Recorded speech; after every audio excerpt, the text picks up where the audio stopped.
Paano nga ba kumuha ng insurance gamit ang Unified app? Narito kung paano. Pagbukas nyo ng Unified app, pindutin ang insurance at doon makikita ang personal accident.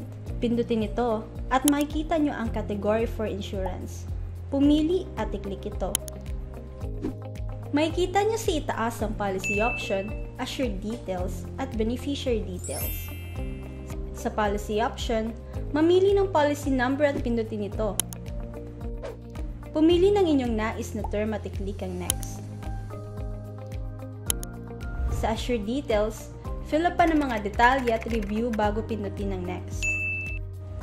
Sa beneficiary details, ilagay ang impormasyon ng inyong beneficiary.